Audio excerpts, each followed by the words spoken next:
Hello friends दोस्तों, episode के starting में हमें इसी मॉल में एक एरिया का सीन दिखाया जाता है जहां से बहुत ही ज्यादा गोल्डन कलर की लाइट निकल रही होती है और हमें दिखाया जाता है कि यहाँ पर जे और सायरम भी आ चुके होते हैं जो कि चलते हुए इस एरिया में नीचे की तरफ जा रहे होते हैं। और इसी के साथ सायरम महसूस करते हैं कि यहाँ पर एक बहुत ही ज्यादा ब्यूटीफुल स्मेल आ रही है, लेकिन इसी के साथ जे देखता है कि यहाँ पर एक पर्सन की बॉडी पड़ी हुई है और ये कोई और नहीं बल्कि वही स्मगलर था जो कि जेली को लेकर इस जंजर में आया था। और इस पर्सन की बॉडी को देखकर जे को काफी ज्यादा अफसोस होता है, लेकिन इसी के साथ जे इसके पास से उस बैग को ले लेता है और वो उसे ओपन कर देता है। लेकिन इसी के साथ हम देखते हैं कि जे और सायरम दोनों ही काफी ज्यादा हैरान हो गए होते हैं और हमें दिखाया जाता है कि वो जेली एक शीशे के जार के अंदर सेफ होती है और इसे देखकर ये दोनों ही काफी ज्यादा हैरान हो रहे होते हैं। और जे बोल रहा होता है इसके अंदर से एक बहुत ही ज्यादा ब्यूटीफुल स्मेल आ रही है, ये सचमुच वही जेली है जिसके लिए मैं यहाँ पर आया हूँ। जिसके बाद जे इस बॉक्स बंद कर देता है और वो बोलता है सायरम हमें यहाँ से निकलना चाहिए क्योंकि हो सकता है कि यहाँ पर कुछ मॉन्स्टर्स आ जाए, इसलिए अब हम ज्यादा देर तक यहाँ पर नहीं रुक सकते। जिसके बाद हमें दोबारा से फर्स्ट फ्लोर का सीन दिखाया जाता है जहाँ पर ये दोनों ही आ चुके होते हैं, लेकिन इसी के साथ ये दोनों ही काफी ज्यादा हैरान होते हैं। हमें दिखाया जाता है कि वो पर्सन जिससे इन्होंने कुछ पहले ही फाइट की थी वो अब यहाँ से भाग चुका है, लेकिन इसी वक्त वो पर्सन दूर से चिल्लाकर इन लोगों से बोलता है बस तुम लोग इंतजार करो, मैं तुम दोनों को ही मार डालूंगा। और इसी के साथ हमें दिखाया जाता है कि वो पर्सन यहाँ से भागता हुआ जा रहा होता है और इसी के साथ वो काफी ज्यादा चिल्लाते हुए बोल रहा होता है मैंने तुम दोनों के फेस को याद कर लिया है, बस तुम लोग वेट करो, मैं वापस आऊंगा और मैं तुम दोनों को ही किल कर दूंगा। और हम देखते हैं काफी ज्यादा हंसते हुए यहाँ से भाग रहा होता है, लेकिन इसके साथ काफी ज्यादा शॉक हो जाता है क्योंकि हमें दिखाया जाता है कि यहाँ पर एक और बहुत ज्यादा पावरफुल टाइटन मॉन्स्टर आ चुका होता है और वो मॉन्स्टर एक ही बार में इस पर्सन को खा जाता है। और ये देखकर जे और सायरम दोनों ही काफी ज्यादा हैरान हो गए होते हैं और जे बोलता है सायरम मुझे लगता है हमें यहाँ पर पीछे के गेट से निकलना चाहिए। सायरम बोलती है हाँ मुझे भी ऐसा ही लगता है। इसके बाद हमें नेक्स्ट सीन दिखाया जाता है जहाँ पर ये लोग अब उस मॉल से बहुत ही ज्यादा दूर आ चुके होते हैं और जे बोल रहा होता है ये एरिया बिल्कुल सेफ है, यहाँ पर कोई भी मॉन्स्टर हमारे ऊपर अटैक नहीं करेगा। जिसके बाद ये बोलता है सायरम मैंने तुम्हारे कॉइन को हासिल करने में तुम्हारी हेल्प करवा दी है, इससे मेरा मिशन कंप्लीट हो चुका है, इसलिए अब हमें अपने अपने रास्ते जाना होगा। और इसी वक्त सायरम से हाथ मिलाने के लिए जे हाथ को आगे बढ़ाता है और वो बोलता है सायरम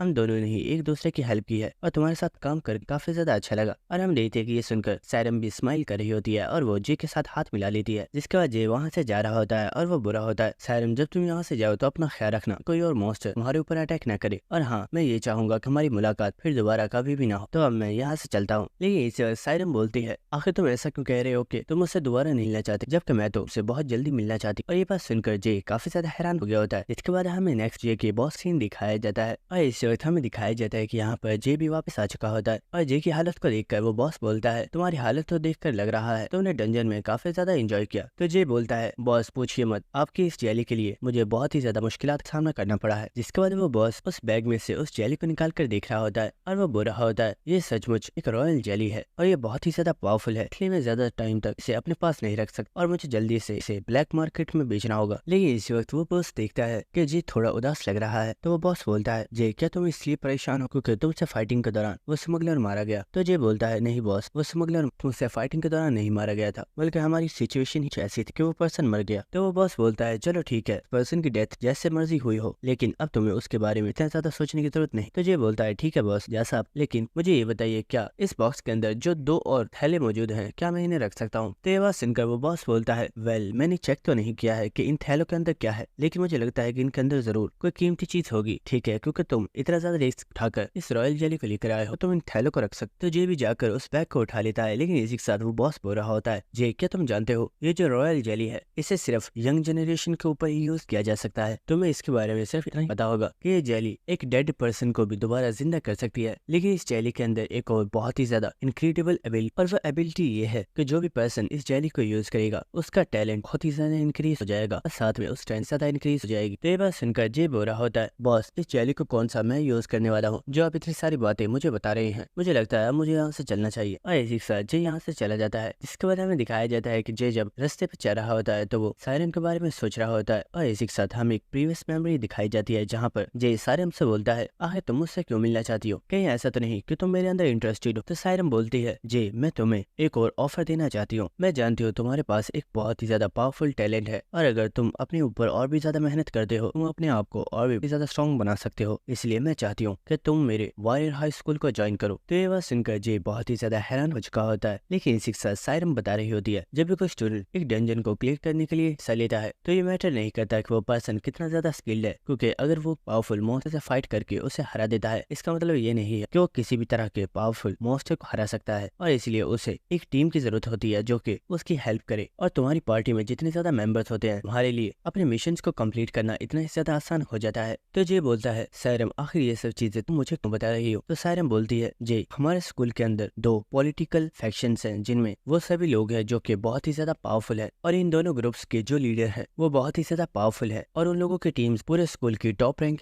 में शामिल है। तो ये बोलता है, सायरम आखिर इसमें प्रॉब्लम क्या है? क्या तुम उन फैक्शंस को ज्वाइन करना चाहती हो या फिर तुम उन ग्रुप लीडर्स के जितना पावरफुल बनना चाहती हो? तो सायरम बोलती है, जे ऐसा कुछ भी नहीं है। असल में प्रॉब्लम ये है कि उन ग्रुप लीडर में से एक पर्सन मेरी रिलेटिव है, और सभी लोग ये समझते हैं कि वो हमेशा मेरी हेल्प करती है, लेकिन असलियत तो यह है कि उस पर्सन को मुझसे बहुत ही ज्यादा नफरत है, और वो किसी भी कीमत पर मुझे नीचा दिखाना चाहती है, और उसकी वजह से मैं आज तक कभी भी किसी फैक्शन को ज्वाइन नहीं कर पाई, और यहाँ तक कि मैं आज तक अपनी एक अलग टीम भी क्रिएट नहीं कर पाई। और मैंने जब भी लोगों को अपनी टीम में शामिल करने की कोशिश की है, वो हमेशा मेरे उन टीम मेंबर्स अपने ग्रुप्स में ज्वाइन करवा लेती है, जिससे उन्हें मेरी टीम छोड़नी पड़ती है। इसीलिए जे मुझे तुम्हारी हेल्प की जरूरत है। मैं जानती हूँ तुम्हें पैसों की जरूरत है, और इसीलिए मैं चाहती हूँ कि तुम मेरे स्कूल को ज्वाइन करो, जिसके बाद तुम मेरी पार्टी को ज्वाइन करोगे, क्योंकि मैं भी एक फर्स्ट ईयर की स्टूडेंट, और मैं तुम्हें अपने ग्रुप में शामिल इसलिए करना चाहती हूँ क्योंकि भले ही मैं अभी तक सर्वाइव कर पाई हूँ, लेकिन मुझे नहीं लगता कि अगर मैं इसी तरह अकेली रही तो मैं आगे के मिशन को कंप्लीट कर पाऊंगी। इसलिए मुझे तुम्हारी हेल्प की जरूरत है, और इसमें सिर्फ मेरा ही फायदा नहीं है, बल्कि इससे तुम भी खुद को और भी ज्यादा स्ट्रॉन्ग बना पाओगे। और इसी के साथ हमें प्रेजेंट सीन दिखाया जाता है जहाँ पर जे अपने घर में मौजूद होता है, और वो सायरम की बातों को ही सोच रहा होता है। और इसी के साथ जे बोलता है, वो लड़की सच में काफी ज्यादा फनी थी, क्या मुझे उस लड़की की हेल्प करने के लिए सचमुच वॉरियर हाई स्कूल में एडमिशन लेना चाहिए? जिसके बाद हमें नेक्स्ट सायरम सीन दिखाया जाता है, जो कि इस वक्त चलते हुए काफी ज्यादा थकी होती है, और इसी के साथ वो काफी ज्यादा स्माइल करते हुए बोलती है, तो फाइनली मैं अपनी डेस्टिनेशन पर पहुंच गई। लेकिन इसी के साथ वो जे के बारे में सोच रही होती है, क्योंकि जे ने जाते वक्त सायरम से बोला था, मैंने तुम्हारी बातों को सुन लिया है, और अगर मुझे तुम्हारा ये आइडिया सही लगा तो मैं तुम्हें कॉन्टेक्ट जरूर करूंगा, इसलिए अब मैं यहाँ से जा रहा हूँ। और इसी के साथ सायरम सोच रही होती है, उस लड़की ने मुझे कोई भी सही जवाब नहीं दिया, क्या सच में वो मेरी हेल्प करेगा? लेकिन इसी वक्त कोई पर्सन सायरम से बोलता है, तुमने बहुत जल्दी अपने मिशन को कंप्लीट कर दिया, लगता है तुम्हारी स्किल्स पहले से बहुत ही ज्यादा इंप्रूव हो चुकी। और ये बात सुनकर सायरम काफी ज्यादा हैरान होती है, और वो देखती है कि पर्सन और कहीं नहीं बल्कि उसी के टीचर हैं। और हमें इस पर्सन के बारे में बताया जाता है जिसका नाम किंग जंग युक है, जो कि वॉरियर हाई स्कूल में एक कॉम्बैट इंस्ट्रक्टर है। जिसके बाद सायरम बोलती है, टीचर आपको तो स्टूडेंट होना चाहिए था, आप यहाँ पर क्या कर रहे हैं? तो टीचर बोलता है, सायरम हमने रेडार पर ये चेक किया कि यहाँ नॉर्मल मुख्तार से बहुत ही ज्यादा मॉन्स्टर्स मौजूद हैं, और तुम्हारे फर्स्ट ईयर के बहुत ही ज्यादा ऐसे स्टूडेंट्स हैं जो कि बहुत ही जल्दी टेस्ट से वापस आ गए थे, लेकिन उन्होंने अपने टेस्ट को फेल कर दिया, क्योंकि उन लोगों का कहना था कि जिस एरिया पर उनके कॉइन्स मौजूद है वहाँ पर बहुत ही ज्यादा मॉन्स्टर्स मौजूद है। लेकिन सायरम मैं एक चीज से काफी ज्यादा हैरान हूँ, तुमने अपने टेस्ट को पास कर दिया है, लेकिन क्या ये बात जानती हो, जिस एरिया पर तुम मौजूद थी हमने चेक किया है कि उस एरिया में बहुत ही ज्यादा मॉन्स्टर्स मौजूद थे, और उन सभी मॉन्स्टर्स का डेंजर लेवल काफी ज्यादा हाई है। सायरम क्या तुम्हारा वहाँ पर किसी भी पावरफुल मॉन्स्टर से सामना नहीं हुआ? तो सायरम बोलती है, सर ऐसा तो वहाँ पर कुछ भी नहीं था, वहाँ पर काफी ज्यादा मॉन्स्टर्स मौजूद थे, लेकिन वो सभी नॉर्मल मॉन्स्टर्स थे, और शायद मैं उन्हें नोटिस नहीं कर पाई क्योंकि मेरा ध्यान सिर्फ कॉइन्स को हासिल करने पर था। तो ये बात सुनकर वो टीचर बोलता है, अगर ऐसा है तो चलो ठीक है, मैं तुम्हारा यकीन कर लेता हूँ, लेकिन मुझे लगता है कि एक मॉन्स्टर तुम्हारा पीछा करते हुए यहाँ तक आ गया है। तो यह सुनकर सायरम काफी ज्यादा हैरान हो गई होती है, और वो फौरन से अपने पीछे देखती है, और हमें दिखाया जाता है कि यहाँ पर एक और बहुत ही ज्यादा पावरफुल टाइटन मॉन्स्टर आ चुका होता है, जिसका डेंजर लेवल 4 स्टार है। लेकिन इसी के साथ वो टीचर चलता हुआ इस मॉन्स्टर की तरफ जा रहा होता है, और वो बुरा होता है। ये काफी ज्यादा अजीब है, ये टाइटन मॉन्स्टर्स इस एरिया में मौजूद नहीं होते, क्या कोई ऐसी चीज है जो इन्हें अपनी तरफ अट्रैक्ट कर रही है? लेकिन आखिर वो चीज क्या हो सकती है? तो ये बात सुनकर सायरम काफी ज्यादा हैरान होती है, और वो सोच रही होती है, ये मॉन्स्टर जरूर उस रॉयल जेली को स्मेल करते हुए इस एरिया में आया है। लेकिन इसी वक्त वो टीचर बोलता है, सायरम जरा थोड़ा सा पीछे हो जाओ, क्योंकि मैं इस मॉन्स्टर को खत्म करने वाला हूँ। और ये सुनकर सायरम काफी ज्यादा हैरान हो गई होती है, और इसी के साथ हम देखते हैं कि वो मॉन्स्टर बहुत ही तेजी के साथ इस टीचर के ऊपर एक बहुत ही ज्यादा पावरफुल अटैक कर देता है। लेकिन इसी वक्त हम देखते हैं कि उस टीचर ने भी अपनी पावर्स को एक्टिवेट कर लिया होता है, और वो इस मॉन्स्टर को मारने के लिए अपने एक बहुत ही ज्यादा पावरफुल पंच को रेडी कर लेता है। और इसी वक्त हम देखते हैं कि ये दोनों ही अपने बहुत ही ज्यादा पावरफुल पंचेस को एक दूसरे के साथ टकराते हैं। लेकिन हम देखते हैं कि उस टीचर के अटैक की पावर बहुत ही ज्यादा थी, जिसकी वजह से उस मॉन्स्टर का हाथ क्रैक हो जाता है, और हम देखते हैं कि ये पावरफुल अटैक का प्रेशर सीधा आकर उसके फेस पर लगता है, जिसकी वजह से उस मॉन्स्टर की यहीं पर डेथ हो जाती है। और ये देखकर सायरम काफी ज्यादा हैरान हो गई होती है। और इसी के साथ टीचर बोलता है, सायरम मुझे लगता है तुम काफी ज्यादा लकी थी जो तुम्हारा इस मॉन्स्टर से सामना नहीं हुआ। जिसके बाद वो दोबारा से सायरम के पास आ जाता है, और वो सायरम के कंधे के ऊपर हाथ रखते हुए बोलता है, सायरम मैं काफी ज्यादा खुश हूँ तुमने अपनी में टेस्ट को पास कर दिया है और तुम सही सलामत वापस आ गई हो। अब चलो हमें यहाँ से दोबारा स्टूडेंट कैंप की तरफ वापस जाना है। और इसी के साथ वो टीचर चलते हुए वहाँ से जा रहा होता है, जिसके बाद हमें नेक्स्ट स्टूडेंट कैंप का सीन दिखाया जाता है। और इसी के साथ कुछ स्टूडेंट्स आपस में बातें कर रहे होते हैं जो कि बुरे होते हैं। ये टेस्ट काफी ज्यादा मुश्किल था, मुझे नहीं लगता कि ज्यादातर लोग इसे पास कर पाएंगे, क्योंकि वहाँ पर बहुत ही ज्यादा पावरफुल मॉन्स्टर्स मौजूद थे और ज्यादातर स्टूडेंट्स बिना अपने मिशन को क्लियर किए ही वापस आ गए हैं। लेकिन मैंने सुना है कि एक लड़की अभी भी वापस नहीं आई है जिसका नाम सायरम है। क्या वो सच में इस मिशन को क्लियर कर पाएगी? लेकिन इस वक्त वो लोग देखते हैं कि सायरम और उसके टीचर फॉरेस्ट में से वापस आ चुके होते हैं और ये देखकर वो दोनों ही काफी ज्यादा हैरान होते हैं। जिसके बाद वो टीचर बोलता है, सायरम जाओ और जाकर कुछ देर के लिए आराम कर लो। जिसके बाद हम सभी लोग वॉरियर हाई स्कूल की तरफ वापस जा रहे हैं। ये सुनकर सायरम भी इसके लिए मान जाती है और वो टीचर वहाँ से चला जाता है। लेकिन इस वक्त हमें यहाँ पर एक लड़की को दिखाया जाता है जो कि बुरी होती है। जरा देखो तो, मैंने बोला था ना ये लड़की वहाँ से जिंदा वापस आ जाएगी, क्योंकि जितना तुम लोग इसे कमजोर समझते हो ये इतनी भी ज्यादा कमजोर नहीं है और ये काफी ज्यादा स्ट्रॉन्ग है। तो ये बात सुनकर कुछ और लोग बोल रहे होते हैं, अनीशा अब बस भी करो, क्या तुम इस लड़की को टोंट मार रही हो? हम जानते हैं ये लड़की कितनी ज्यादा पावरफुल है, ये सबसे लास्ट में अपने मिशन को कंप्लीट करके वापस आई है। क्या तुम्हें सच में लगता है कि इतनी ज्यादा स्ट्रॉन्ग है? और इसी के साथ हमें इस लड़की को दिखाया जाता है जिसका नाम अनीशा है और वो बोल रही होती है, सायरम मैं काफी ज्यादा खुश हूँ कि तुम वापस आ गई हो और तुम बिल्कुल ठीक हो। तो ये बात सुनकर सायरम बोलती है, अनीशा अब ये दिखावा करना बंद करो कि तुम्हें सच में मेरी परवाह है, मैं जानती हूँ कि तुम मुझे कितना ज्यादा पसंद करती हो। तो ये बात सुनकर अनीशा बोलती है, अरे सायरम ये तुम क्या कह रही हो, मैं सच में तुम्हें बहुत ही ज्यादा पसंद करती हूँ और मैं तुम्हें बहुत ही ज्यादा एडमायर करती हूँ कि भले ही तुम मेरी बड़ी सिस्टर हो लेकिन तुम हमेशा ही बहुत ही ज्यादा स्ट्रगल करती हो ताकि तुम खुद को स्ट्रॉन्ग बना पाओ, लेकिन तुम अभी ऐसा बिल्कुल भी नहीं कर पाई। तो ये बात सुनकर सायरम को बहुत ही ज्यादा गुस्सा आ रहा होता है और इसी के साथ हमें सायरम के बारे में बताया जाता है कि सायरम के पास बहुत ही ज्यादा कम टैलेंट था और सायरम कभी भी अपने मैजिक को सही तरीके से यूज नहीं कर पाती थी। और इसी के साथ हम दे देंगे सायरम के पास उसके टीचर भी खड़े होते हैं और दोस्तों इस टीचर का नाम जैक है और ये सायरम का अंकल है और वो पर्सन बोल रहा होता है, सायरम तुम पहले से काफी ज्यादा इम्प्रूव हो गई हो, लेकिन तुम्हें अपने आप को स्ट्रॉन्ग बनाने के लिए अपने मैजिक को और भी अच्छे तरीके से यूज करना सीखना होगा, क्योंकि एक एल्फ के लिए मैजिक बहुत ही ज्यादा इंपॉर्टेंट है। और हम देखते हैं कि सायरम इस वक्त अपने मैजिक को कंट्रोल करने के लिए काफी ज्यादा स्ट्रगल कर रही होती है, लेकिन उसे इसमें बहुत ही ज्यादा मुश्किल हो रही होती है। तो ये देखकर उसका अंकल बोलता है, चलो ठीक है अब बस करो, तुम काफी देर से प्रैक्टिस कर रही हो, अब तुम रेस्ट कर लो। तो ये सुनकर सायरम भी अपने मैजिक को कंट्रोल करना छोड़ देती है। लेकिन इसी वक्त उसे किसी पर्सन की आवाज आती है जो कि बोल रही होती है, मैम आप बहुत ही ज्यादा टैलेंटेड है, इतने अच्छे तरीके से तो कोई भी पर्सन अपने मैजिक को यूज नहीं कर पाता।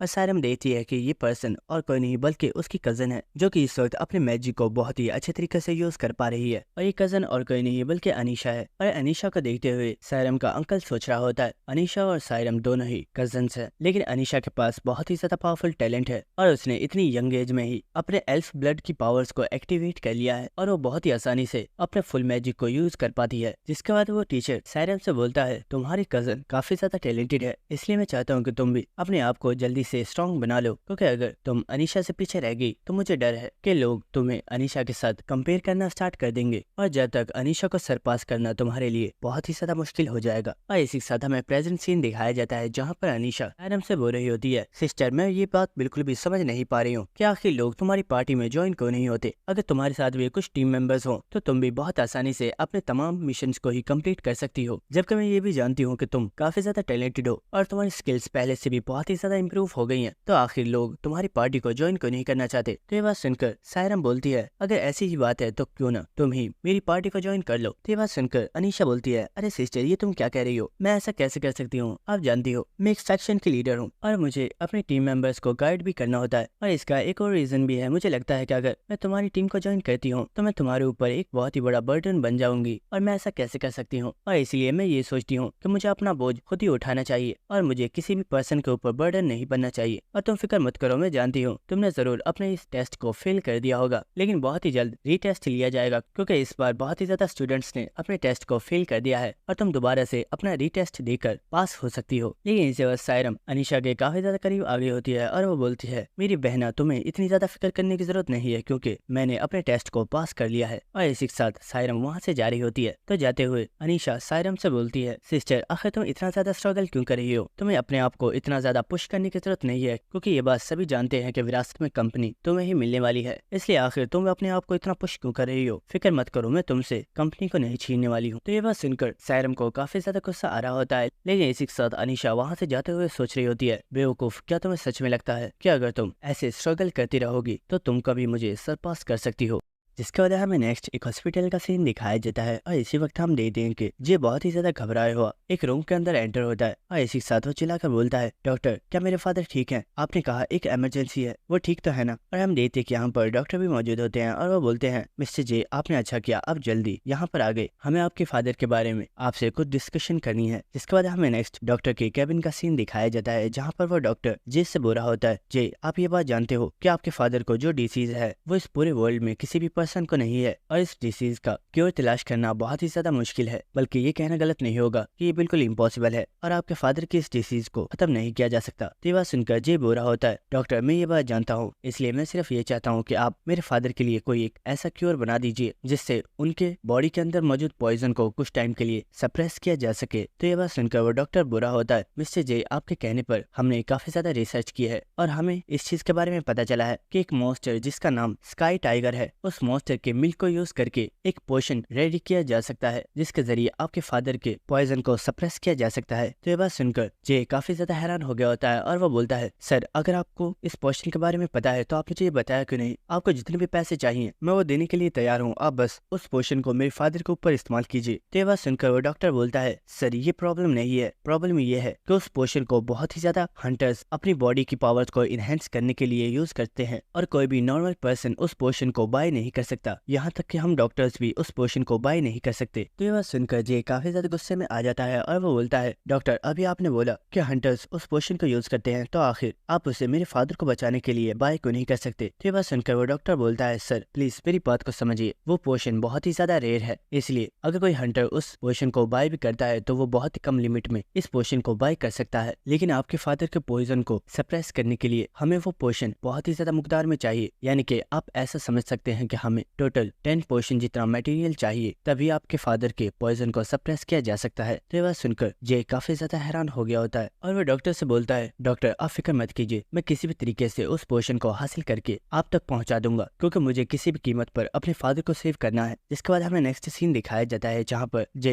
टेबल के ऊपर बैठा हुआ होता है और वो सोच रहा होता है, अब सिर्फ एक ही पर्सन रह गया है जिससे मैं हेल्प मांग सकता हूँ। और इसी के साथ वो अपने मोबाइल को उठाकर सायरम को कॉल लगा देता है और हम देखते हैं कि सायरम इस वक्त प्रैक्टिस कर रही होती है और वो जे की कॉल को देखकर काफी ज्यादा हैरान हो गई होती है और वो फौरन से जे की कॉल को पिक कर लेती है और वो बोलती है, जे क्या तुम ठीक हो? तुमने अचानक से मुझे कॉल करके काफी ज्यादा सरप्राइज कर दिया, क्या तुम मेरी ऑफर के लिए तैयार हो? तो जे बोलता है, सायरम जैसे तुमने बोला था मैं वैसे करने के लिए तैयार हूँ, लेकिन इसके लिए मेरी एक कंडीशन है। तो ये बात सुनकर सायरम काफी ज्यादा हैरान हो जाती है और वो बोलती है, जे आखिर तुम्हारी वो कंडीशन क्या है? तो जे सायरम को पोशन के बारे में बता देता है और सायरम बोल रही होती है, जे तुम फिक्र मत करो, जिस पोशन की तुम्हें तलाश है उसे हमारी कंपनी में भी तैयार किया जाता है और जितनी लिमिट में तुम्हें वो पोशन चाहिए इतनी लिमिट में तुम्हें बहुत ही आसानी से वो पोशन मिल जाएगा। तो ये बात सुनकर जे काफी ज्यादा हंसना स्टार्ट कर देता है और वो सोच रहा होता है, वाह अमीरों की जिंदगी सच में बहुत ही ज्यादा अलग होती है। मैं यही सोच रहा था कि आखिर मैं उस पोशन को कैसे तलाश करूंगा, लेकिन सोचा नहीं था कि मुझे वो पोशन इतनी आसानी से मिल जाएगा। लेकिन इसी के साथ सायरम बोलती है, जे तुमने बोला है कि तुम मेरे साथ काम करने के लिए तैयार हो, तो इसलिए मैं चाहती हूँ कि तुम संडे को रेडी हो जाओ, क्योंकि मैं तुम्हें पिक करने के लिए आ रही हूँ। तो ये सुनकर जे बोलता है, आखिर तुम संडे को क्या करने वाली हो? तो सायरम बोलती है, एक्चुअली ये कोई इतना खास काम तो नहीं है, लेकिन तुम्हारे पोटेंशियल को मुहैया करने के लिए बस एक छोटा सा टेस्ट होने वाला है। जिसके बाद हमें नेक्स्ट एक बिल्डिंग का सीन दिखाया जाता है जिसके सामने जे खड़ा हुआ होता है और वो काफी ज्यादा हैरान होता है, क्योंकि ये बिल्डिंग किसी और की नहीं बल्कि सायरम के ही फादर की है और ये असलियत में एक बहुत ही बड़ी रिसर्च लैब है। और इसी वक्त हम देखते हैं कि यहाँ पर सायरम भी आ चुकी होती है और वो बोल रही होती है, तुम तो यहाँ पर कुछ ज्यादा ही टाइम से आ गए, मुझे लगता है तुम्हें स्कूल का ज्वाइन करने की कुछ ज्यादा ही जल्दी है। तो जे बोलता है, अरे नहीं ऐसा कुछ नहीं है, अब बताओ आखिर तुमने मुझे यहाँ पर क्यों बुलाया था? तो सायरम बोलती है, फिक्र मत करो, हम यहाँ पर तुम्हारा मेजरमेंट टेस्ट करने वाले हैं। जिसके बाद सायरम जे को इंसान की बॉडी की तमाम 5 स्टेट्स के बारे में बता रही होती है और वो बोल रही होती है, जे अगर तुम्हें इस मेजरमेंट टेस्ट को पास करना है तो तुम्हें अपने तमाम स्टेट्स को सी से ऊपर लाना होगा, जब भी तुम इस टेस्ट को पास कर पाओगे। और वारिया हाई स्कूल में सिर्फ वही पर्सन एडमिशन ले सकते हैं जिनकी तमाम स्टेट्स सी से ऊपर है। और इसी के साथ हमें यहाँ पर सायरम की स्टेट्स दिखाई जाती हैं जो कि तमाम सी से ऊपर है, इसलिए सायरम वारिया हाई स्कूल की स्टूडेंट बन पाई है। और इसी के साथ हमें जे की स्टेट्स दिखाई जाती है, लेकिन जे की तमाम स्टेट्स के आगे क्वेश्चन मार्क्स लगे हुए हैं क्योंकि उसने कभी पहले इस तरह का मेजरमेंट टेस्ट नहीं दिया है। जिसके बाद हमें नेक्स्ट सीन दिखाया जाता है कि जे ने अपनी बॉडी के ऊपर एक सूट को पहन लिया होता है और इसी के साथ वो बोल रहा होता है, सायरम क्या मुझे सच में इस टेस्ट में इस रोबोट के साथ फाइट करनी होगी? और इसी के साथ हमें दिखाया जाता है कि जे के सामने ही एक बहुत ही ज्यादा पावरफुल रोबोट मौजूद होता है और इसी वक्त जे अपने स्पेयर को बहुत ही तेजी के साथ स्पिन करना स्टार्ट कर देता है और वो बोल रहा होता है, मैं हमेशा से ये जानना चाहता था कि मेरी तमाम स्टैट्स का लेवल क्या है और आज मुझे इस चीज का पता चल जाएगा। और इसी के साथ हम देखते हैं कि जे इस रोबोट के साथ फाइट करने के लिए रेडी हो चुका होता है और हम देखते हैं कि वो रोबोट भी जे से फाइट करने के लिए बिल्कुल रेडी था। और इसी के साथ हमें दिखाया जाता है कि यहाँ पर विंडो स्क्रीन के जरिए सायरम और उसकी एक दोस्त जे को देख रहे होते हैं और वो लड़की बोल रही होती है, सायरम तुमने बोला है कि तुम्हारे दोस्त ने पहले कभी भी अपने स्टैट्स को मेजर करने के लिए टेस्ट नहीं दिया है, लेकिन मुझे लगता है कि ये इस रोबोट से फाइट करने के लिए काफी ज्यादा एक्साइटेड है। तो ये बात सुनकर सायरम बोल रही होती है, हाँ इसे देखने में तो ऐसा ही लगता है कि इस मॉन्स्टर से फाइट करने के लिए काफी ज्यादा एक्साइटेड है। तो ये बात सुनकर वो लड़की बोलती है, अगर सचमुच ऐसा है तो चलो इस चीज को स्टार्ट करते हैं। और इस वक्त वो वहाँ पर एक बटन को दबा देती है और हम देखते हैं कि वो मॉन्स्टर भी एक्टिवेट हो गया होता है और वो फौरन से जे के ऊपर अटैक कर देता है। और इसी के साथ हमें दोबारा से उसी लड़की को दिखाया जाता है जो कि इस वक्त काफी ज्यादा हैरान होती है और वो बोल रही होती है, सायरम तुमने बोला था कि इस लड़के ने पहले कभी भी इस तरह का कोई भी टेस्ट नहीं दिया है, लेकिन क्या तुम इस चीज के लिए श्योर हो? क्योंकि इसकी स्ट्रेंथ को देखकर मुझे ऐसा बिल्कुल नहीं लगता। और इसी के साथ हमें दिखाया जाता है कि जे ने इस रोबोट के ऊपर बहुत ही ज्यादा पावरफुल अटैक करके इस रोबोट को मुकम्मल तौर पर डिस्ट्रॉय कर दिया होता है। और इस वक्त हम उस लड़की को देखते हैं जो कि काफी ज्यादा हैरानी से बोल रही होती है, सायरम इस लड़के ने सबसे पहले कुछ टाइम तक इस रोबोट के अटैक्स को डॉज किया और फिर इसने एक अपॉर्चुनिटी तलाश करके बहुत ही तेजी के साथ रोबोट के ऊपर अटैक कर दिया और रोबोट को काउंटर अटैक करने का भी मौका नहीं दिया। लेकिन इस पर्सन ने उस रोबोट को बहुत ही तेजी से हरा दिया, जिस वजह से मैं इसके पोटेंशियल को मेजर नहीं कर सकती। तो ये सुनकर सायरम बोलती है, तो क्या कोई और तरीका नहीं है? जे की स्टैट्स को मेजर करना काफी ज्यादा जरूरी है और इसलिए मैंने तुमसे हेल्प मांगी थी। तो ये सुनकर वो लड़की बोल रही होती है, सायरम ये सच में बहुत ही ज्यादा कॉम्प्लिकेटेड है क्योंकि जे ने हमारे रोबोट को डिस्ट्रॉय कर दिया है और अब मुझे दूसरे नए रोबोट को यूज करना होगा, लेकिन उसका भी कोई फायदा नहीं है क्योंकि अगर मैं दोबारा से सेफ मोड को यूज करती हूँ तो जे उसे भी डिस्ट्रॉय कर देगा। इसलिए मुझे उस रोबोट को बिना सेफ मोड के यूज करना होगा, लेकिन ये जे के लिए बहुत ही ज्यादा डेंजरस हो सकता है। और जरा जे को देखो, उसे देखने में बिल्कुल भी ऐसा नहीं लग रहा है कि वो बिल्कुल भी थका हुआ है और मुझे लगता है कि वो सेकंड राउंड के लिए बिल्कुल रेडी है। और अगर ऐसे ही रहा तो मुझे बिल्कुल पता नहीं लगेगा कि उसका पोटेंशियल क्या है। तो सायरम बोलती है, लेकिन हमें सेकंड रोबोट को यूज करना ही होगा वरना हमें पता कैसे चलेगा कि जे कितना ज्यादा पावरफुल है। तो ये सुनकर वो लड़की बोल रही होती है, ऐसा सच में मेरे साथ पहली मरतबा हुआ है। इस लड़के ने तो मुझे भी काफी ज्यादा डिफिकल्टी में डाल दिया है। अब मैं ये सोच रही हूँ कि मुझे क्या करना चाहिए, क्या मुझे एक और रोबोट को यूज करना चाहिए? लेकिन इसी वक्त उन्हें किसी पर्सन की आवाज आती है जो कि बोल रहा होता है, अगर आज तुम्हारी यहाँ पर ड्यूटी है तो क्या इसका मतलब ये है कि तुम इस रिसर्च लैब को अपने पर्सनल यूज के लिए इस्तेमाल कर सकती हो? और ये बात सुनकर वो लड़की काफी ज्यादा घबरा गई होती है क्योंकि हमें दिखाया जाता है कि यहाँ पर इस रिसर्च लैब का डायरेक्टर आ चुका होता है और ये पर्सन और कोई नहीं बल्कि सायरम का टीचर है। और इस पर्सन को यहाँ पर देखकर वो लड़की सोच रही होती है, आखिर डायरेक्टर यहाँ पर क्या कर रहे हैं? ये तो कभी भी संडे को रिसर्च लैब में नहीं आते। जिसका वो डायरेक्टर उस जूनियर से बोल रहा होता है, आखिर तुम बिना परमिशन के लैब में कर क्या रही हो? क्या मैं तुम्हें इसीलिए पे करता हूँ कि तुम मेरी बिना परमिशन के अपनी मर्जी से जो दिल में आए वो करती रहो? तो ये बात सुनकर सायरम बोल रही होती है, अंकल इसमें इस लड़की की कोई भी गलती नहीं है, इसे मैंने ही ऐसा करने के लिए बोला था। तो ये बात सुनकर वो पर्सन बोल रहा होता है, सायरम मुझे लगता है तुम एक बात भूल रही हो, तुम्हारे फादर ने अपनी कंपनी को अभी तक तुम्हें हैंड ओवर नहीं किया है और मुझे लगता है जब तक तुम इस कंपनी की अगली वारिस ना बन जाओ तुम इस कंपनी की किसी भी चीज को अपने पर्सनल यूज के लिए इस्तेमाल ना करो। तो ये बात सुनकर सायरम भी काफी ज्यादा सैड हो गई होती है और इसी के साथ वो लड़की सोच रही होती है, मैंने डायरेक्टर के बारे में बहुत ही ज्यादा चीजें सुनी हुई है कि बचपन से सायरम को डायरेक्टर ने ही ट्रेन किया है क्योंकि वो उसके टीचर है, लेकिन वो हमेशा से ही सायरम के साथ काफी ज्यादा गुस्से में बात करते हैं और उन्होंने कभी भी सायरम को पोलाइटली तरीके से ट्रीट नहीं किया है। लेकिन इसी वक्त हम देखते हैं कि यहाँ पर जे की आवाज आती है जो कि इन लोगों से बोल रहा होता है, क्या कोई मेरी बात सुन रहा है? मैं काफी टाइम से तुम लोगों के नेक्स्ट मूव का वेट कर रहा हूँ, आखिर और कितनी देर लगने वाली है? और ये बात सुनकर वो डायरेक्टर भी काफी ज्यादा हैरान होता है और वो बोलता है, आखिर ये लड़का कौन है और ये रिसर्च लैब में क्या कर रहा है? तो सायरम कुछ बोलने वाली होती है, लेकिन इससे पहले वो लड़की बोलती है, सर ये एक्चुअली सायरम का एक दोस्त है जो कि लास्ट ईयर अपने एडमिशन टाइम में तमाम टेस्ट में फेल हो गया था और इसने सायरम की हेल्प मांगी है ताकि वो अपने आप को ट्रेन कर सके और वो यहाँ पर आया है ताकि वो अपनी तमाम स्टैट्स के बारे में पता कर सके। और इसी के साथ वो डायरेक्टर यहाँ पर उस रोबोट को देखता है जो कि इस वक्त बिल्कुल खराब होता है और वो बोलता है, तुम लोगों ने बोला था कि इस लड़के ने इस रोबोट को बहुत ही आसानी से हरा दिया और हम अगले रोबोट को सेफ मोड में यूज नहीं कर सकते, इसलिए मुझे लगता है मुझे खुद जाकर इस लड़के का टेस्ट लेना चाहिए। और ये बात सुनकर वो लड़की काफी ज्यादा हैरान हो गई होती है और वो बोलती है, व्हाट? इसी के साथ हम ले दे के वो पर्सन जाते हुए बोल रहा होता है, तमाम प्रोसीजर्स को स्टार्ट करो, मैं उस लड़के का टेस्ट लेने के लिए जा रहा हूँ। जिसके बाद हमें जे का सीन दिखाया जाता है जो कि बुरा होता है, आखिर ये लोग कर क्या रहे हैं? मुझे यहाँ पर काफी ज्यादा देर हो गई है लेकिन अभी तक इन लोगों ने आगे कोई भी और प्रोसीजर नहीं किया है। लेकिन इस वक्त हमें दिखाया जाता है कि यहाँ पर वो डायरेक्टर आ चुका होता है और वो बुरा होता है, मैं जानता हूँ तुम मेरे बारे में जानना चाहते होगे लेकिन अपना इंट्रोडक्शन देने में मुझे कोई भी दिलचस्पी नहीं है, इसलिए हम डायरेक्ट अपने प्रोसीजर को स्टार्ट करते हैं।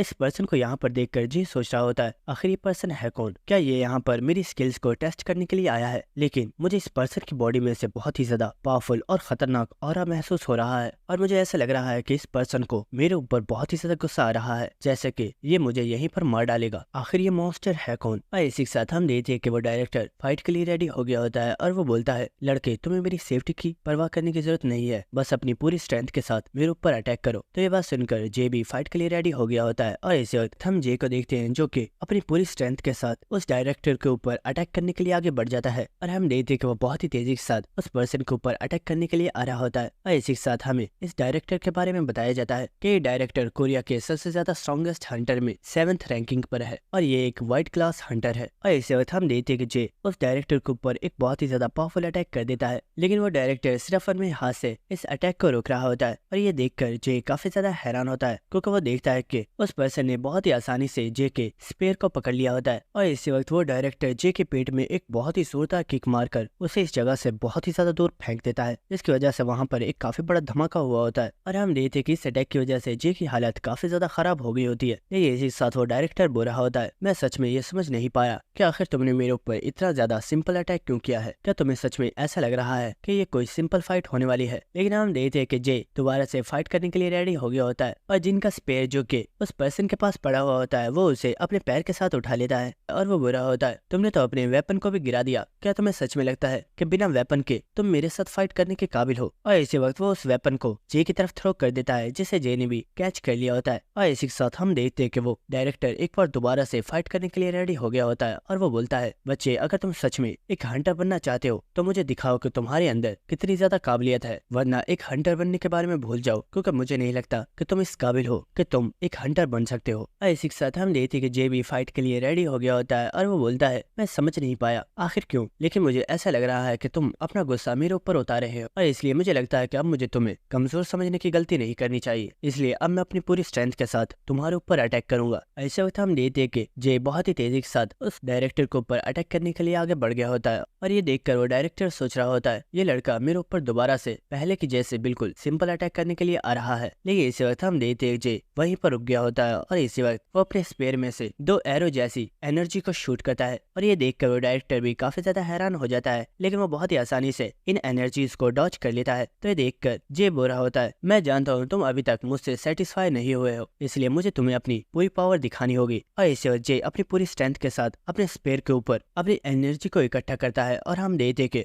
वो बहुत ही ज्यादा पावरफुल एनर्जी के साथ उस डायरेक्टर के ऊपर अटैक कर देता है। और ये देखकर वो डायरेक्टर बोलता है, मैंने जितना सोचा था तुम फाइट करने में इतने ज्यादा बुरे भी नहीं हो। और इसी वक्त हम देखते कि वो बहुत ही तेजी के साथ अपने पंचेस के साथ ही इन एरो एनर्जी को डिस्ट्रॉय कर देता है। और ये देखकर सायरम और वो लड़की काफी ज्यादा हैरान हो रहे होते हैं और वो लड़की बोल रही होती है, वाह ये लड़का बहुत ही ज्यादा पावरफुल है, ये अभी तक डायरेक्टर के सामने टिका हुआ है, जबकि तुम कह रही थी कि ये अभी तक अपने किसी भी एग्जाम टेस्ट को पास नहीं कर पाया है और इसलिए ये दोबारा से अपने एग्जाम टेस्ट के लिए तैयारी कर रहा है, क्या ये बात सच थी? तो ये सुनकर सायरम बोल रही होती है, वेल इस लड़के ने मुझे ऐसा ही बताया था। लेकिन इसी के साथ वो लड़की बोलती है, सायरम क्या तुम एक बात जानती हो, ये लड़का बहुत ही ज्यादा पावरफुल है लेकिन इसके टेक्निक्स में एक चीज बिल्कुल भी नहीं है। तो ये सुनकर सायरम काफी ज्यादा हैरान होती है और वो बोलती है, आखिर तुम किस चीज के बारे में बात कर रही हो? और इसी के साथ हमें दोबारा से उस डायरेक्टर का सीन दिखाया जाता है जो कि बहुत ही तेजी के साथ जे के ऊपर अटैक करता है, लेकिन जे इस अटैक को डॉच कर लेता है और इस अटैक की वजह से जे भी काफी ज्यादा हैरान था क्योंकि ये अटैक बहुत ही ज्यादा पावरफुल था। और इसी वक्त वो डायरेक्टर जे के ऊपर पंचेस मारते हैं जिससे जे को काफी ज्यादा पेन हो रही होती है। लेकिन इसी वक्त जे गुस्से में उस डायरेक्टर के ऊपर एक बहुत ही जोरदार अटैक करता है, लेकिन इस डायरेक्टर ने बहुत आराम से इस अटैक को डॉच कर लिया होता है। और इसी वक्त वो डायरेक्टर बोलता है, लड़के मुझे लगता है हमारी फाइटिंग से तुमने एक चीज तो सीख ली है कि हमारा ओपोनेंट हमें चाहे जितना मर्जी पीट ले लेकिन हमें कभी भी अपने वेपन को नहीं छोड़ना चाहिए। और इसी के साथ हम देखते को डायरेक्टर बहुत ही तेजी के साथ जे के ऊपर अटैक्स करना स्टार्ट कर देता है और इसी वक्त वो जे के पेट में एक बहुत ही ज्यादा पावरफुल पंच मारता है और हम देखते कि ये अटैक काफी ज्यादा पावरफुल होता है जिसकी वजह से जे भी काफी ज्यादा दूर जाकर गिर जाता है। और इसी के साथ वो डायरेक्टर बोलता है, तुम्हारे अंदर काफी ज्यादा पोटेंशियल है लेकिन तुम उसे सही तरीके से यूज नहीं कर सकते, और क्या तुम जानते हो इसकी वजह क्या है? तुम्हारी बेसिक ट्रेनिंग। तुमने आज तक कभी भी बेसिक ट्रेनिंग नहीं की है, इसलिए तुम बहुत ही ज्यादा वीक हो।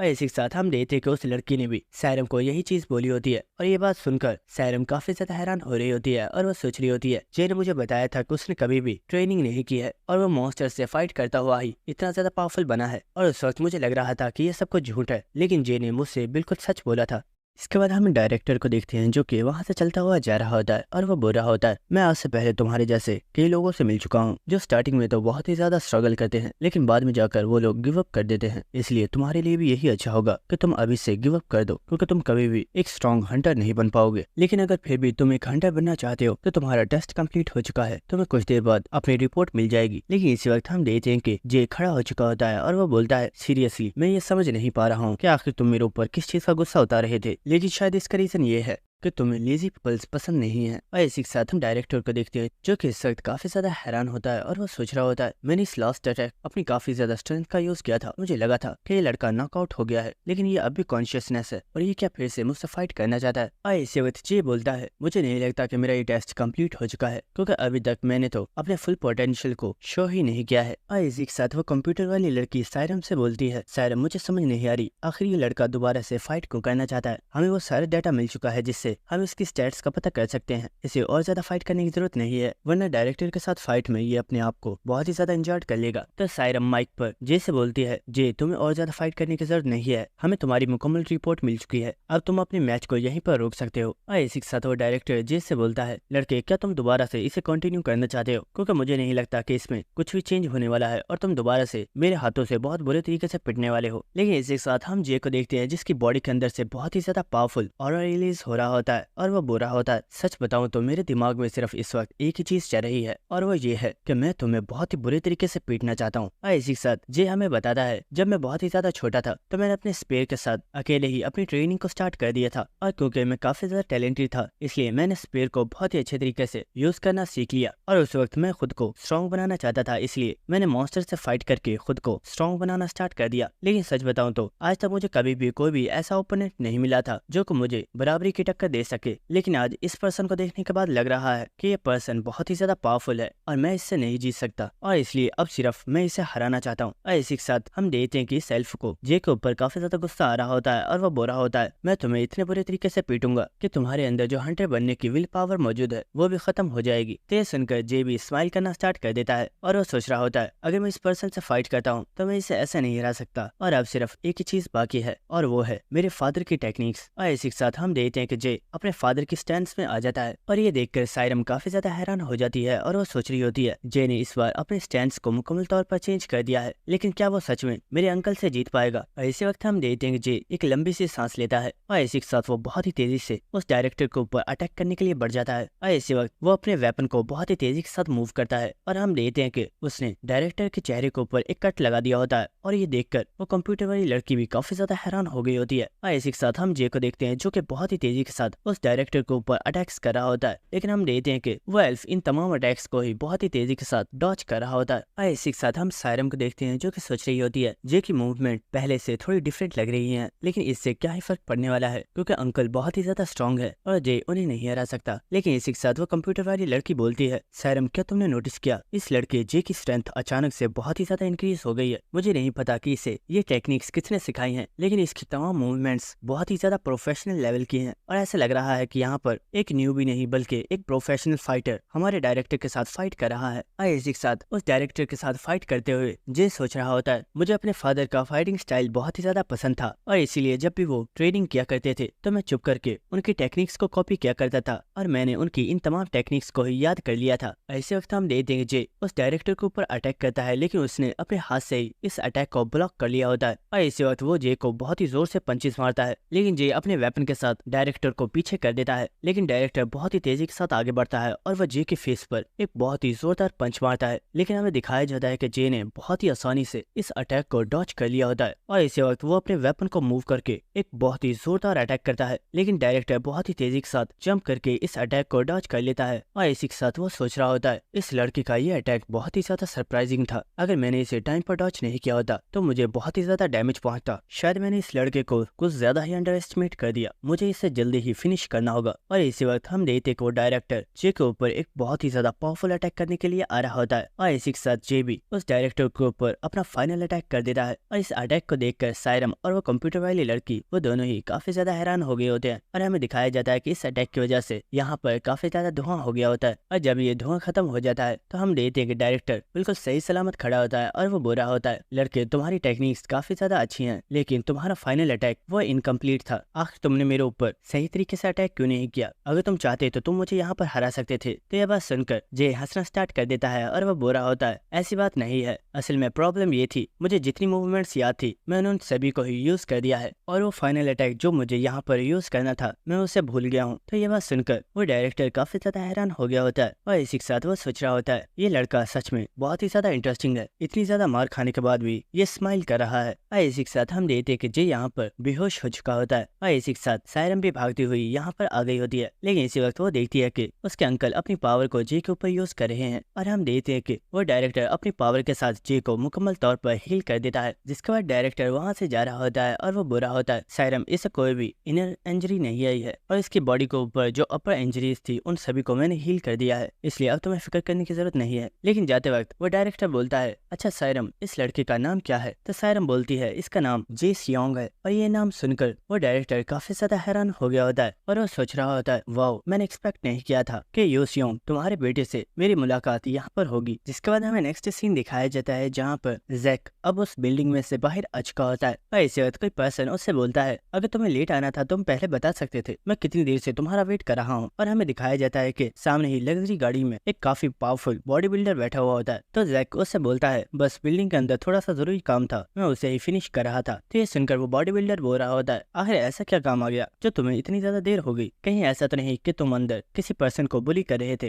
लेकिन इसी वक्त वो देखता है कि जैक के गाल के ऊपर एक छोटा सा कट लगा हुआ है। तो ये देखकर वो काफी ज्यादा शॉक हो गया होता है और वो बोलता है, जैक तुम्हारे गाल के ऊपर एक कट लगा हुआ है। तो ये बात सुनकर जैक भी काफी ज्यादा हैरान हो गया होता है, लेकिन वो जाकर गाड़ी में बैठ जाता है। लेकिन इसी के साथ वो बॉडी बिल्डर बोल रहा होता है, जैक आखिर तुम किस पर्सन से फाइट कर रहे थे? मैं भी उससे मिलना चाहता हूँ। मुझे याद है तुम्हारे किसी पर्सन के साथ लास्ट फाइट को बहुत ही ज्यादा साल हो चुके हैं और बस उस वक्त तुम इंजर्ड हुए थे, लेकिन मुझे यकीन नहीं हो रहा कि आज तुम्हें एक छोटे से बच्चे ने इंजर्ड कर दिया है। तो जैक बोल रहा होता है, तुम सच में काफी ज्यादा बातें करते हो, अब हमें चलना चाहिए। लेकिन इसी के साथ वो पर्सन बोलता है, जैक अगर वो अभी से इतना ज्यादा स्ट्रॉन्ग है कि उसने तुम्हें चोट पहुंचा दी तो इसका मतलब है कि वो आगे चलकर एक बहुत ही ज्यादा पावरफुल हंटर बनेगा और उसका फ्यूचर बहुत ही ज्यादा ब्राइट है। सच में उस पर्सन से मैं भी मिलना चाहता हूँ। और दोस्तों हमें यहाँ पर इस पर्सन के बारे में बताया जाता है कि ये पर्सन कोरिया की नंबर 1 अटैक स्क्वाड का लीडर है और इसी के साथ ये पर्सन एक ब्लैक क्लास हंटर है। और इसी के साथ हम देखते हैं कि ये लोग अपनी गाड़ी को स्टार्ट करके बहुत ही तेजी से यहाँ से चले जाते हैं। जिसके बाद हमें नेक्स्ट जे का सीन दिखाया जाता है जो कि एक टेबल के ऊपर लेटा हुआ होता है। लेकिन इसी वक्त उसे होश आ जाती है और वो देखता है कि उसकी बॉडी के ऊपर जितनी भी इंजरीज थी वो तमाम हील हो चुकी हैं। और ये देखकर वो काफी ज्यादा हैरान हो रहा होता है और वो सोच रहा होता है, मुझे अच्छे से याद है मेरी बॉडी के ऊपर कुछ इंजरीज मौजूद थी, लेकिन वो सभी मुकम्मल तौर पर हील हो चुकी हैं। क्या ऐसा पॉसिबल है कि इन लोगों ने मेरे लिए यहाँ पर स्पेशल किसी हीलर को हायर किया था? और इसी वक्त हम देखते कि यहाँ पर सायरम भी आ गई होती है जो कि जे के लिए कॉफी लेकर आई होती है। और इसी के साथ वो बोल रही होती है, आगे तुम्हारे दिमाग में चल क्या रहा था जो तुमने दोबारा से मेरे अंकल के साथ फाइट करना स्टार्ट कर दी? क्या तुम पागल हो? तुमने सोचा भी कैसे कि तुम उन्हें हरा सकते थे? लेकिन जे बोलता है, मैंने ये नहीं सोचा था कि मैं उन्हें हरा सकता हूँ, बस उस वक्त मुझे बहुत ही ज्यादा गुस्सा आ रहा था क्योंकि वो बात बात पर मुझे टॉन्ट मार रहे थे, इसलिए मुझे लगा कि मुझे उन्हें सबक सिखाना होगा। लेकिन फिर भी मैं उन्हें हरा नहीं पाया और मैं उस पर्सन से हार गया। तो ये बात सुनकर सायरम काफी ज्यादा हैरान होती है, लेकिन वो उस कॉफी के कप को जे को दे देती है। तो जे भी उस कॉफी के कप को ले लेता है और वो बोल रहा होता है, सायरम मुझे पता नहीं था कि वो तुम्हारे अंकल है, लेकिन अब मुझे समझ आ गई है कि वो मेरे साथ इतना ज्यादा अजीब बिहेव क्यों कर रहे हैं, उन्हें सच में तुम्हारी बहुत ही ज्यादा परवाह है। तो ये बात सुनकर सायरम काफी ज्यादा हैरान हो गई होती है और वो बोलती है, आखिर इस बात से तुम्हारा मतलब क्या है? और इसी के साथ जे सोच रहा होता है, सायरम के अंकल को सायरम की काफी ज्यादा परवाह है क्योंकि वो जानते हैं कि सायरम एक बहुत ही ज्यादा नाइस पर्सन है और उन्हें जरूर यही लगा होगा कि मैं सिर्फ सायरम के भोलेपन का फायदा उठाकर उससे अपने काम करवा रहा हूँ। जिसका सायरम बोलती है, आखिर तुम सोच क्या रहे हो? मैं ये बात जानती हूँ कि मेरे अंकल इतने ज्यादा बुरे पर्सन नहीं है, उन्हें बस शायद हमारे ऊपर काफी ज्यादा गुस्सा आ गया था क्योंकि मैं उनसे बिना परमिशन लिए यहाँ पर आ गई थी। और इसी वक्त हम देखते हैं कि वो कंप्यूटर वाली लड़की भी यहाँ पर आ चुकी होती है और वो बोल रही होती है, जी मैंने तुम्हारी रिपोर्ट को तैयार कर लिया है, क्या तुम ठीक हो? तो हम देखते हैं कि जी बिल्कुल ठीक होता है और वो बोलता है, हाँ मैं बिल्कुल ठीक हूँ। और इसी के साथ वो कंप्यूटर वाली लड़की बोलती है, मैं जानती हूँ तुम ये सोच रहे होगे कि आखिर तुम्हारी बॉडी इतनी जल्दी हील कैसे हो गई। तो मैं तुम्हें बता दूं कि तुम्हें हमारे डायरेक्टर ने ही हील किया है क्योंकि वो कोरिया के सबसे ज्यादा स्ट्रॉन्गेस्ट नंबर 1 हीलर हैं। तो ये बात सुनकर जे काफी ज्यादा हैरान हो गया होता है है और वो सोच रहा होता है क्या वो पर्सन एक हीलर था, लेकिन फिर भी उसकी कॉम्बैट स्किल्स बहुत ही ज्यादा पावरफुल है। सच में यकीन नहीं हो रहा कि मैं एक हीलर से इतने बुरे तरीके से पिट गया। जिसके बाद वो कंप्यूटर वाली लड़की बोलती है जे मैंने तुम्हारी तमाम रिपोर्ट्स को चेक कर लिया है, तुम्हारी तमाम स्टैट्स ही बहुत ही ज्यादा अच्छी हैं, अब तुम इन्हें चेक कर सकते हो। और वो इन रिपोर्ट्स को जे को दे देती है और हमें दिखाया जाता है कि जे की तमाम स्टैट्स काफी ज्यादा अच्छी होती है और इन्हें देखकर सायरम काफी ज्यादा खुश हो गई होती है और वो बोल रही होती है वाओ जे तुम्हारी तमाम स्टैट्स ही बहुत ही ज्यादा अमेजिंग है। लेकिन हम देखते हैं कि जे अपनी स्टैट्स को देखकर कुछ ज्यादा खुश नहीं होता और वो बोल रहा होता है ये क्या, मुझे लगा था मेरी तमाम स्टैट्स ए रैंक पर है, लेकिन मेरी तमाम स्टैट्स तो बहुत ही ज्यादा लो है। और ये बात सुनकर सायरम को बहुत ही ज्यादा गुस्सा आ रहा होता है और वो सोच रही होती है ये कमीना, इसकी तमाम स्टैट्स मुझसे बहुत ही ज्यादा हाई है और ये इन्हें भी लो बोल रहा है, मैं इसे जान से मार डालूंगी। जिसके बाद वो कंप्यूटर वाली लड़की बोलती है जी मुझे लगता है तुम अपने इन तमाम स्टैट्स को बहुत ही ज्यादा कम समझ रहे हो, लेकिन मैं तुम्हें इन रैंक्स के बारे में बताती हूँ। ई रैंक सबसे ज्यादा वीक होती है, जबकि डी एक एवरेज स्टेट है, जिसके बाद सी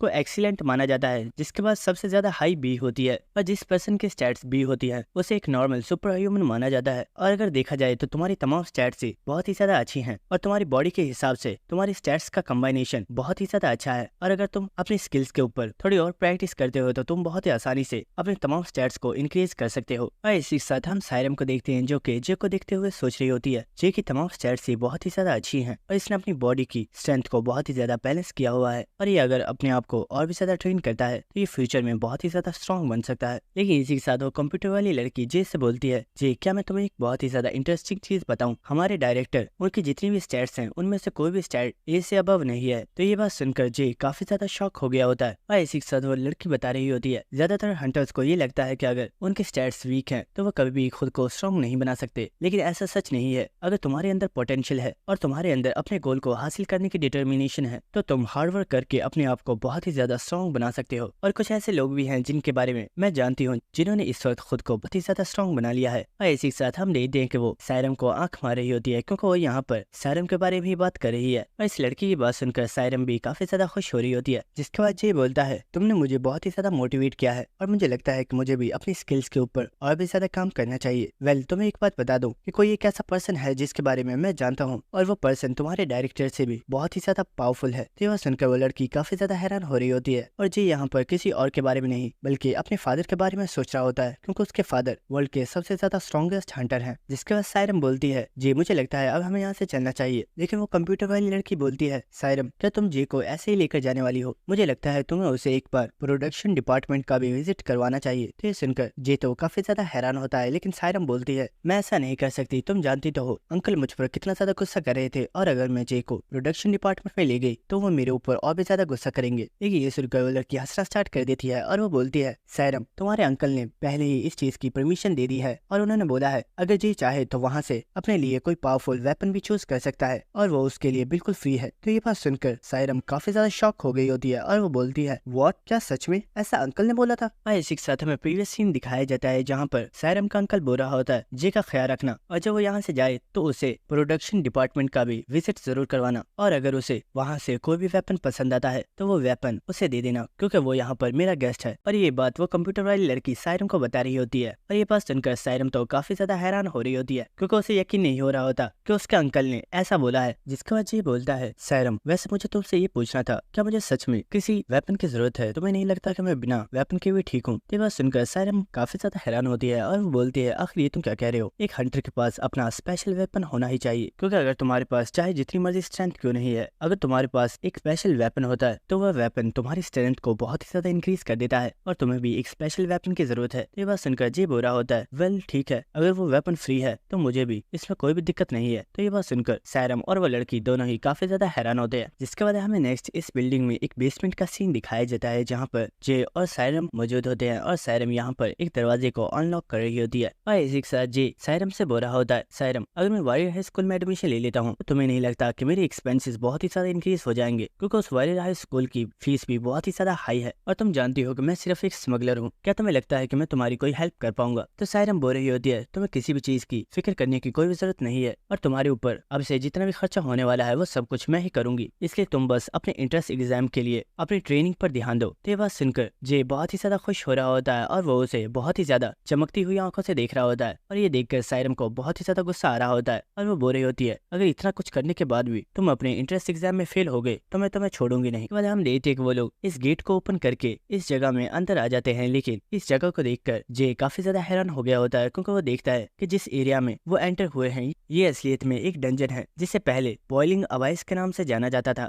और इसी के साथ सायरम हंसते हुए जे से बोलती है, मैं जानती हूँ तुम काफी ज्यादा हैरान हो गए होगे। एग्जैक्टली जब मैं भी पहली बार यहाँ पर आई थी तो मैं भी काफी ज्यादा हैरान थी, लेकिन इसी के साथ हम जे को देखते हैं जिसे यहाँ पर कुछ महसूस हुआ होता है और ये असलियत में किसी बहुत ही ज्यादा पावरफुल मॉन्स्टर का ऑरा होता है। और हम देखते हैं कि जे बहुत ही तेजी के साथ इस जगह से पीछे हो जाता है। इसी के साथ वो मॉन्स्टर बोल रहा होता है, उस इडियट जैक की हिम्मत कैसे हुई मुझे मेरी नींद से जगाने की। उसने बोला है कि उसका स्पेशल गेस्ट आने वाला है जिसके लिए मुझे वेपन रेडी करना है। इसी के साथ हमें दिखाया जाता है कि ये असलियत में एक बहुत ही बड़ा मॉन्स्टर होता है जिसने अपने एक हाथ में एक मशीन को पहना हुआ होता है। और इसी के साथ वो बोल रहा होता है, बच्चे क्या वो तुम ही हो जिसे जैक ने भेजा है। लेकिन हम जे को देखते हैं जो कि इस मॉन्स्टर को देखकर काफी ज्यादा हैरान था और सायरम से बोलता है, सायरम आखिर यहाँ पर एक मॉन्स्टर क्या कर रहा है। लेकिन हम देखते हैं कि सायरम फौरन से जे के सामने आ जाती है और वो बोलती है, इडियट आखिर तुम कर क्या रहे हो, ये कोई मॉन्स्टर नहीं है, ये यहाँ पर एक ब्लैक स्मिथ है जो कि बहुत टाइम से यहाँ पर काम कर रहे हैं और ये यहाँ पर मौजूद तमाम ब्लैक स्मिथ के लीडर हैं। और ये बात सुनकर जे काफी ज्यादा हैरान हो गया होता है और इसी वक्त हम देखते हैं कि वो टाइटन इन लोगों के सामने ही बैठ जाता है और वो बोल रहा होता है, तुम्हें मुझसे घबराने की जरूरत नहीं है, मैं किसी भी इंसान को नुकसान नहीं पहुंचाता क्योंकि मैं भी कोरिया सिटी का ही एक सिटीजन हूँ। और हमें इस मॉन्स्टर के बारे में बताया जाता है कि ये मॉन्स्टर एक टाइटन है जो कि एक बहुत ही ज्यादा पावरफुल ब्लैक स्मिथ है। जिसके बाद टाइटन बोलता है, बच्चों तुम लोगों ने मुझे मेरी नींद से जगा दिया है, चलो अब जल्दी करो और मुझे बताओ तुम्हें किस तरह का वेपन चाहिए। तो सायरम बोलती है, एल्डर टाइटन हमने आपको पहले ही फाइट की वीडियो सेंड कर दी थी, क्या आपने उसे चेक नहीं किया। तो टाइटन बोलता है, आखिर ये तुम क्या कह रही हो, ये सब काम मेरा नहीं है बल्कि ये सब काम मेरे सबऑर्डिनेट संभालते हैं, लेकिन वो इस वक्त छुट्टियां मनाने के लिए गए हुए हैं और वो बहुत टाइम बाद ही वापस आएंगे। लेकिन तुम फिक्र मत करो, मैं तुम्हारा वेपन तैयार करने के लिए रेडी हूँ, लेकिन उसके लिए इस लड़के को बस मेरी एक बात माननी होगी। तो यह सुनकर जे बोलता है, आखिर तुम उससे क्या करवाना चाहते हो, मैं उसके लिए तैयार हूँ। तो वो टाइटन बोलता है, बच्चे तुम्हें कुछ भी नहीं करना, बस ये समझो कि मैं एक मॉन्स्टर हूँ जिसे हंट करने के लिए तुम यहाँ पर आए हो। चलो अब अपना वेपन निकालो और जल्दी से मेरे ऊपर अटैक करना स्टार्ट कर दो। तो ये बात सुनकर सायरम तो काफी ज्यादा हैरान हो गई होती है और वो बोलती है, एल्डर टाइटन आखिर आप ही क्या कह रहे हैं, हम लोग ऐसा नहीं कर सकते। लेकिन हम देखते हैं कि जे तो इस चीज के लिए फौरन से मान जाता है और वो बोलता है, मुझे इस चीज में कोई भी प्रॉब्लम नहीं है, मैं तुम्हारे ऊपर अटैक करने के लिए तैयार हूँ। तो ये बात सुनकर सायरम काफी ज्यादा हैरान होती है और वो बोलती है, जे तुम्हें कुछ भी ऐसा करने की जरूरत नहीं है, हम बिना फाइट के भी तुम्हारे लिए वेपन तैयार करवा सकते हैं। लेकिन हम देखते हैं कि जे ने तो अपने वेपन को निकाल लिया होता है और वो उस एल्डर टाइटन के साथ फाइट करने के लिए रेडी हो गया होता है। और हम देखते हैं कि जे बहुत ही तेजी के साथ भागकर उस एल्डर टाइटन के ऊपर एक बहुत ही ज्यादा पावरफुल अटैक कर देता है। लेकिन इसी के साथ वो एल्डर टाइटन बोलता है, बच्चे सभी चीजों को भूल जाओ और अब जल्दी से मुझे ये बताओ कि आखिर तुम्हें ये वेपन कहाँ से मिला है। और हमें दिखाया जाता है कि जे ने जो अटैक किया होता है उससे इस मॉन्स्टर को कुछ ज्यादा फर्क नहीं पड़ा होता और वो मॉन्स्टर इस वक्त काफी ज्यादा गुस्से में होता है। लेकिन जे इस मॉन्स्टर की बात सुनकर काफी ज्यादा हैरान होता है और वो सोच रहा होता है, आखिर ये मॉन्स्टर क्या कह रहा है, आखिर ये मेरे वेपन के बारे में क्यों जानना चाहता है। लेकिन इसी के साथ जे सोच रहा होता है, मैंने जब इस मॉन्स्टर के ऊपर अटैक किया था मुझे लगा था ये भी दूसरे मॉन्स्टर्स की तरह है, लेकिन ये मॉन्स्टर दूसरे मॉन्स्टर्स से बिल्कुल डिफरेंट है, क्योंकि जब मैंने इसके ऊपर अटैक किया था तो मुझे ये चीज समझ आ गई है, मैंने जिस चीज के ऊपर अटैक किया है वो असलियत में एक पहाड़ है जिससे मैं ब्रेक नहीं कर सकता। और इसी के साथ हम देखते वो टाइटन इस वक्त बहुत ही ज्यादा गुस्से में होता है और वो बोल रहा होता है, लड़के